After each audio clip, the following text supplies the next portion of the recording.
Okay, this will be a little bit challenging. It's very faint. It's a very pale picture of a person's face in this image. I don't know what we're going to do with it. We'll soon find out what we're going to be up to with this. It looks like an A5. So I'm wondering, going to make it 101.4. And we're just going to go here. I wonder if we're going to go straight for here.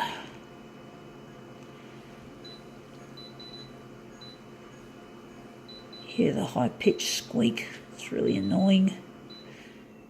I don't know how this one's going to turn out. This will be a challenging one. I think we're not going to lighten it up all the way because it's that faint. It's really faint. It'll probably blend into the background if we're not careful. So I think we've got the colours all set up. I'm wondering if we are going to no, we're not lightening it any further. So, right, let's see what we can make out of this. This one's going to be a little bit of a challenge. It is. It's a Beauty Rejuvenate Enzyme Peel and Oxygen Treatment. This shit is so overrated, honestly. I don't understand why women have to put their faces and their bodies through artificial whatever. I don't understand why they do that. I mean, her face isn't beautiful. I don't think she's beautiful looking in that picture. She looks artificial. She looks almost like she could be a perfect mannequin or near perfect. Nothing's perfect in this world, but she looks like she's a mannequin.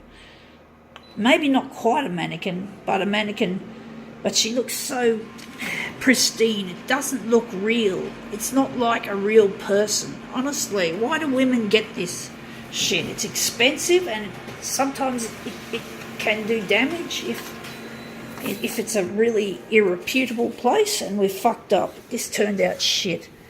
But basically, I just don't understand why women feel they have to get their features tweaked. Honestly, why? I've got wrinkles. I got wrinkles from a youth that was misspent, but I'm still not going to get my face rearranged just to get rid of those fucking wrinkles. They're not nice. The wrinkles are not nice. I wish I didn't have them, but I'm not going to make myself look like a fucking Ken doll. Not a Ken doll, a Barbie doll. That's probably another way of describing her face, like a Barbie doll. I don't want to look like a Barbie doll. My frown lines are a part of me and what I've been through. I'm not going to have them removed. Even though they're considered ugly by the beauty profession, I'm not going to have them removed. I'm going to keep them. I'm just going to leave myself as I am. I'm going to be real, be true. This is going to be recycle pile, so I'm going to be true to myself, and I'm going to keep my fucking facial defects, if that's what they want to call them, defects. But they're just a part of life. Just like in men, usually in men, balding is a part of life, for a lot of men. My future husband Luigi, he's bald on top. He was bald when he was still in his 20s. But did he worry about it? I don't think so. I think he was quite a self-confident young man back then. And basically, he didn't need...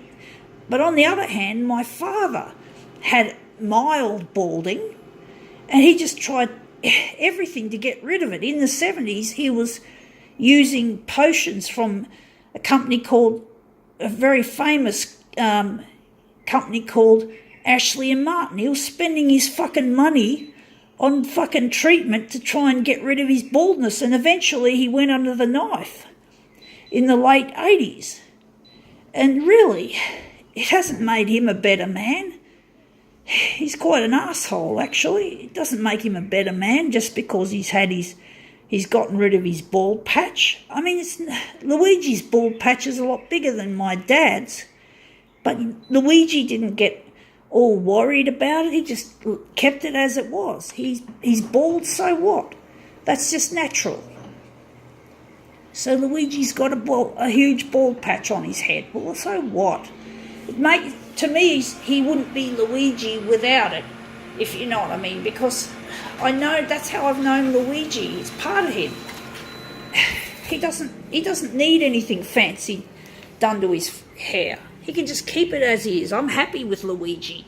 I'm happy with him. I love him for what's on the inside. And he is still an attractive man, even with the bald patch. And it's, as I say, it's a big bald patch. It's not a small one like my father's. It's big.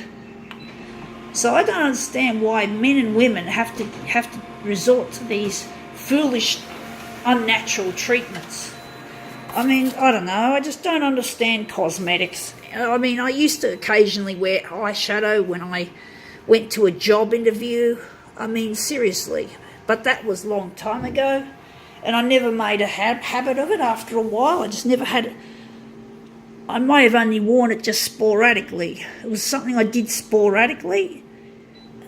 And it was something that never stuck, that I never stuck to. So, and I'm glad, because I do think cosmetics, I suspect, probably do cause aging, and then you have to keep wearing them after that.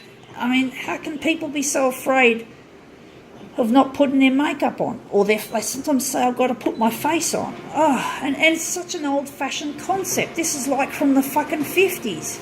You know, makeup was a big thing in the 50s, and advertising in the 50s. I mean, it's like the 50s are back. And that's another area that I hate, is capitalism. Capitalism drives this shit. You know, capitalism makes you worry about your wrinkles and about your face. They make money out of people's concerns, and it's just so nasty. And sometimes people's treatments have gone horribly wrong. It's not nice, so I don't bother with any of this makeup shit. I'm not interested in wearing this shit. Sometimes I think makeup has a place if it's in theatre, like worn for theatrical effects, like some of the coloured eyeshadow I see in theatre looks nice, but it's not something you should wear every day.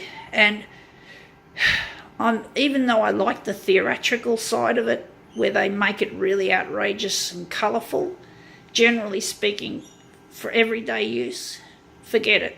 You don't need it. You just don't need it.